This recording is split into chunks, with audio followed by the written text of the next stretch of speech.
In the case of the Palestine-Israeli conflict, Palestinian-Israeli conflict, don't say Palestine, it doesn't exist, damn it.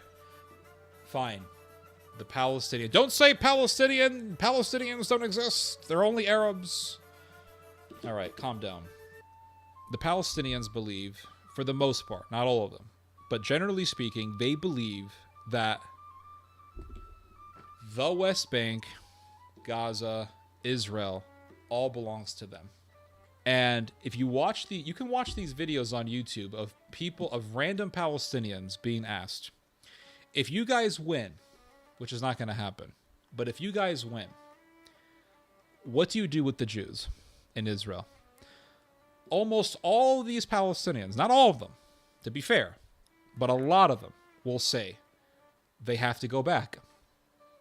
Those Jews have to go back, but to where? I mean, their families have been here for generations.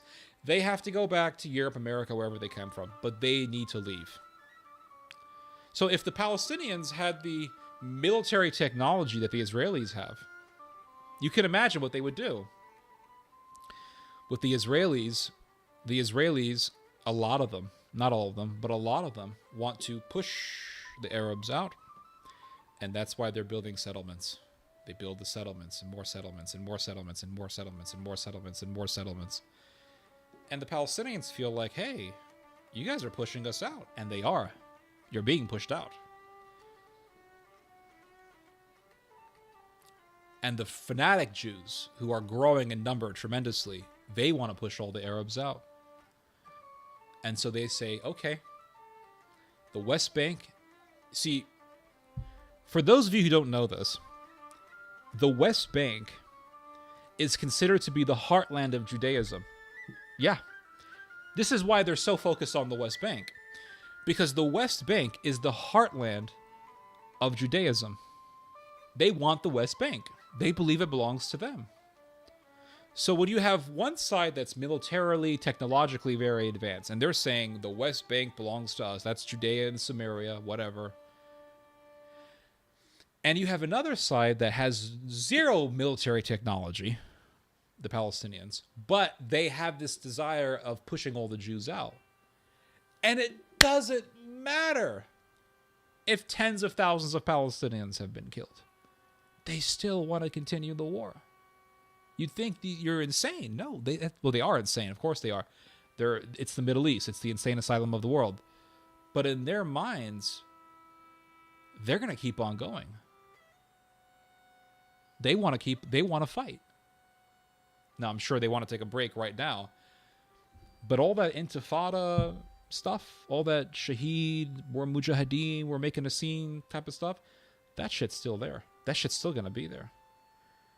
You would think after 60% of your architecture has been destroyed, your infrastructure has been destroyed, 60% of the buildings in the Gaza Strip have been destroyed. You would think after that, you would think after tens of thousands have been killed, they would say, listen, guys, we really, really need to get our priorities straight.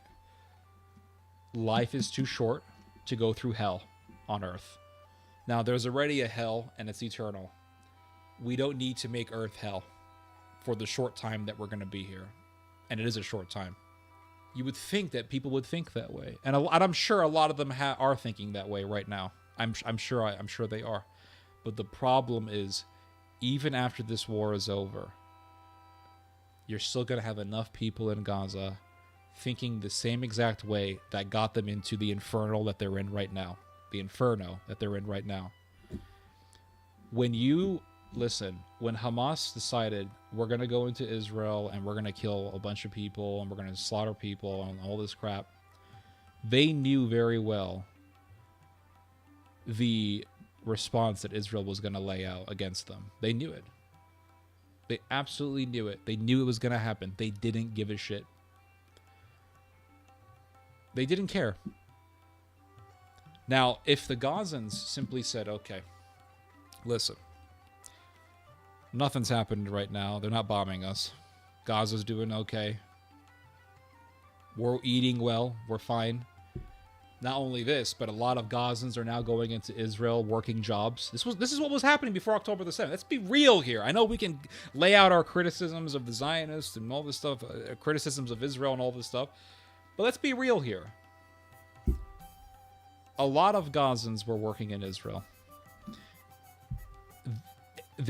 Listen, what these workers were getting in a month, the average Gazan was getting in a year. The pay was good. For their standards, it was very good. So they were going into Israel. They had work permits. They were working as waiters, whatever. They were working in Israel, going back to Gaza, and they were making good money. If the Gazans just said, listen, we're just going to keep at it. We're going to be so nice to the Israelis. We're going to work in Israel. We're going to make money from the Israeli economy. We're going to better our own economy. We're going to be so nice that eventually the Israelis are going to say, I mean, we might as well just become friends. People say, oh, look what's happening in Israel. Ben Gvir, Bezalel Smotrich, these Jewish fanatics, they're becoming so popular. But why are they growing in popularity? They're growing in popularity because of terrorism. That's the thing. But you see, this is the great predicament of history. This is the great predicament of human existence. It's that we can look at both sides and we can understand why they're doing what they're doing. And we can look at both sides and say they're both evil. We can look at the Israeli side and say, damn, what happened on October the 7th was an utter crime. It's awful. Israel has absolutely a right to respond. Absolutely. But we could also look at Israel and say, sodomizing a Palestinian man and then starting a riot to defend the sodomizers. And then you have politicians who support the sodomizers. And you have politicians and you have major factions within the Israeli ideological groundswell agreeing with attacking and spitting on Christians and destroying churches. You could say, this is a problem I'm not going to ignore. And we can look at the Palestinian side and we can say, being under a decades-long occupation sucks. The blockade that Israel has done on the Gazans is a little bit excessive. Let's be real here. It's excessive. What happened in Operation Cast Lead, a lot of what happened in Operation Cast Lead was a crime. Mass murder was done. We can look at what's been going on in the West Bank, and we can say, yes, civilians have been killed unjustly. Absolutely. Abuse has been done. But we can also look at the Palestinian side and say, it's very dysfunctional, and it's violent, and that needs to stop. It's like the 100 Years' War. The English were right in invading France. They were right in going to war with France. The French were killing English civilians, attacking English merchant ships. So the English were right. But then we can look at the Siege of Rouen. We can look at the Battle of Calais. We can look at all these different examples, all the chevauchés, all the slaughtering of civilians, all the pillaging of civilians and peasants and villages, and we can say, while the English were justified in going to war, the English are evil. And this is the great predicament of human existence. We can look at a side and say, I'm not going to side with neither of them. But at the same time, I can recognize the evil in both of them. And I don't need to fall into partisanism. I don't need to fall into bias. I don't need to fall into all these things. I can simply look at everything through the lens of principle. And I can say, in principle, this is wrong. The principle that is being denied, encroached upon, violated, is recognizable. Do you see what I'm saying?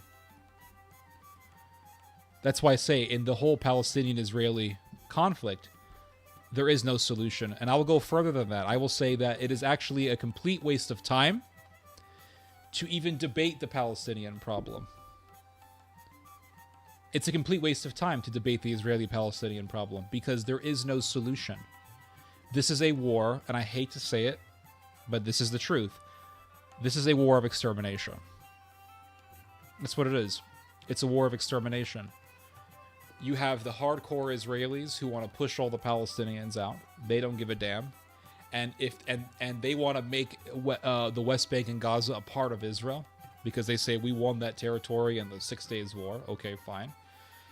So you want to take those two chunks of territory for yourselves because you want it in the 6 Days War. That's understandable. But at the same time, what happens to the people who live there? What happens to their homes? What happens to... Well, we don't care. We're going to push them out.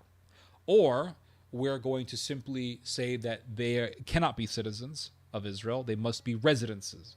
They must be residents of Israel. So you want your government to be under their government, or to be over them, and then at the same time say that they can't be citizens because they're not Jewish. Well, that sounds like the perfect foreshadowing to a genocide. And then you have the Palestinians who just don't ever shut up. You know, and that's the problem. They can't just calm down. They have to do something. They have to put bombs somewhere. They have to stab some people. They have to stab police officers. They have to go and do massacres, and they can't stop. So it just doesn't stop. There is no solution. Is it one state? Is it two state? There is no solution. And eventually what's going to happen is the world is going to stand back and watch as Israel destroys itself and gets destroyed. Much of the world is going to stand back and watch as Israel is engulfed into flames. And I've talked about this before, but I'll say it again. I suspect that the Jewish Israelis are going to basically start genociding the Palestinians. You say it's happening already. I mean, really, really, really genociding. I mean, deliberately, without even hiding it. There's going to be ethnic violence. There's going to be inter-Jewish violence. And eventually Israel will be invaded by outside forces and destroyed. That's what I think is going to happen. There is no solution. We're just going to stand back and watch as the conflagration of bloodshed commences. He wants greater Israel. Yep. And recently, Mr. Smotrich came out and said that Israel should also encompass parts of Jordan, Egypt, Syria. And this is what the real Jews want in Israel. People say, I'm not talking about, these Haaretz Israelis who are like, oh, we love Arabs. I'm not talking about those people. I mean, the real hardcore Jews, the ones with the yarmulkes, the skull caps, and they got the big beards, and they have the long curls. Those people want to create greater Israel. They want to take other territories in the Middle East. And then they also want to destroy or get rid of the Jews who don't really agree with them. That's what they want to do. It's a real nightmare. We can acknowledge that it's a nightmare. We can acknowledge that there's a lot of evil going on here. We can acknowledge that there's a demonic element in all of this. There really is a demonic element in all of this. But at the same time, we can recognize and acknowledge that there is no solution. This idea that, well, if we can just make one state for that, that's not a solution. Because even if you give the Palestinians a state, let's say you give the Palestinians a state, what's going to happen if you give the Palestinians a state? Well, the first thing is the Americans are going to go over there and say, oh, we're so happy for your new nation, and shake hands and all this. Let's make some trade deals. It's like the video game. It's like that video game, Total War Medieval 2. Let's make a trade deal. Then all shit hits the fan eventually. The Russians will definitely enter Palestine, the new nation of Palestine. The Russians will say, oh, hello, let's make trade deals. How about we sell you guys some tanks, and we'll teach you how to use those tanks. And then you'll have a real war between the Palestinians and the Israelis, because at that point, the Palestinians would have an official army. And they're going to have Russian tanks and Russian weapons, and Palestinians will go to Russia and they'll train the Palestinians on how to use them, or the Iranians will go there and train the Palestinians how to use their own military technology. And you'll have a real war. And the Israelis would win, more than likely. And it'll just be a proxy war. It'll be another proxy war. The Americans will use the Israelis. The Russians and the Iranians will be using the Palestinians. And the average people will be the ones who suffer the most. Will the U.S. stop the destruction of Israel? No. I don't think America's going to stop the destruction of Israel. Look at what's happening in the United States. Look at what's happening. The whole country's changing. You have a giant faction of the United States, a giant ideological / political faction in the United States that is widening in its number. It's growing in its number. And what is it about? It's about American American isolationism, non-interventionism. It's about, what has become a very common thing to say on Twitter and on other outlets, but especially Twitter. I am not sending my kids to go fight and die for Israel. That is a very popular thing for people to say nowadays. I am not going to fight for Israel. Not sending my kids to go out and fight for Israel. I think Israel's screwed. And I think to a great extent, Israel has done it to itself. Because it went way too far. It's become a Leviathan, as Michael Savage has said. Who still asks ordinary people about anything? Well, that's a good question. You don't really need to ask ordinary people.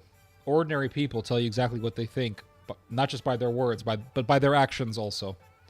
So what do I mean by that? In fact, your question has actually helped me a bit here, because I was going to say this and I forgot, but now I remember. So I appreciate that, Mr. Jovan Popovich. It doesn't matter what anyone says. People say, see, when it comes to power, true power, when it comes to changing societies, shifting societies, at the end of the day, the power is in the hands of the people. I don't care what anyone tells me about this stuff. Oh, it's the Bilderbergs, it's the World Economic Forum, it's the elites with all the billions of dollars, it's money, it's the wealthy, they're controlling everything. At the end of the day, power belongs to the majority of the people. The majority.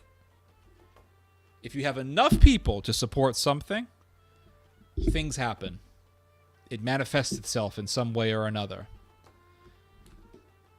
You could say, let's take a few examples here that come from the top of my mind, from my very hectic mind. Let's take the Sodom Movement as an example, right? So at one point in time, the Sodom Movement was not popular in the United States. But then something happened in the early 2010s when it exploded in popularity. Now, I've looked into how this happened. They say, well, back in the 80s, 90s, whatever, shows like Will and Grace came out and they were conditioning the population to accept certain things, and so that's how it happened, and Hollywood pushes this stuff, and I don't know, Bill Clinton was involved, and the Democrats, they're at fault, and blah, blah, blah. All that is bullshit. I'm here to tell you right now, that is all a bunch of horse shit. It's horse shit. It's not just bullshit. It's also horse shit. Because at the end of the day, that was all people's decisions. You could say it's the show Will and Grace. Really? Really, dumbass? If Will and Grace got you to accept Sodom, you were going to accept Sodom no matter what. You were bound to do so. The reason why Sodom was accepted is because people accepted Sodom. It wasn't because of Will and Grace. If it truly was because of Will and Grace and some other bullshit shows that popped up back in the day, late 90s, whenever, early 2000s, people chose to accept it. People chose. If people never wanted to choose Sodom and those shows had come out, the people would have said, we don't like this show. Play something else. And the show would have dissipated out. Those shows remain because there's money for them to remain. Where does money come from? In this case, it's people watching those shows. People choose what they want. Another example, Anheuser-Busch. They put out a beer can with some member of Sodom on the can. People didn't buy the cans. Anheuser-Busch's sales went down by 40%. Do you see those cans in the stores? You don't see them. Why? Because people didn't buy them. Target, the big store that everyone goes to, millennials love it. I love it. I mean, there's something about Target that just feels great, especially during the fall. Don't get me wrong. At one point in time, you'd walk into a Target in the summer, and they'd have the Sodom flags everywhere. Sodom this, Sodom that. And it just became annoying after a while. Like, why are you doing this bullshit? After the Anheuser-Busch fiasco, I went to Target. Do you know what I saw? That whole Sodom presentation they would do, it wasn't there. Why? Because enough people got sick of it. And all the head honchos at Target, they had a little board meeting, and they said, guys, it's about money at the end of the day. All right? It's about money. So they told the Sodomites to go take a hike. What about the inclusion of the... We don't give a fuck, man. It's about money. It's about money. That's exactly what I'm talking about. That is exactly what I'm talking about. People choose what they want. If enough Americans hate Israel, and I mean a lot, let's say over 50%, let's say 60% of Americans decide, I hate Israel. They wake up one day, they're anti-Semites. Hitler was great, I hate Israel, I don't like the Jews, I'm an anti-Semite, I love Hitler, I watch Schindler's List as a comedy. I mean, let's say they go full unhinged Nazi mode. Do you think America is going to be like, we got to raise the Israeli flag and go pure Zionist? That it's going to die. The American relationship with Israel in such a state would die. It would quickly dissipate. The reason, America's support for Israel was at a peak. It was at an apex when? In the 80s, in the 90s. Why? Because at that time, Americans were like worshiping Israel. But that's all coming down. The people chose. At the end of the day, the people choose. There was a great Anglican theologian. He wasn't, okay, I know Anglicanism is a heresy. But as far as a political writer goes, there was a great political writer by the name of Richard Hooker. I know, weird last name, right? Richard Hooker wrote a book on government. And I read it years ago. Great book. And Richard Hooker said that all government is determined by the consent of the people. Even if you have a monarchy is still existing because of the consent of the people. Because if the people truly hated that king, they have enough numbers to overthrow him. Longshanks was brutal, but the English didn't mind him because he was protecting them from the Scots. Longshanks' son, on the other hand, Edward II, was not very brutal, but he was hated. So much so that eventually people overthrew him and he was killed alongside his boyfriend. Yes. Little medieval wokeism, little medieval LGBTism right there. People choose. It's all about choice. Well, the government supports Israel and we the people hate Israel, so... Because you have 60% of the American population that still supports Israel. That's why. If you reversed it and you made it 60% or 70% of the population hating Israel, things would change very quickly. I guarantee it.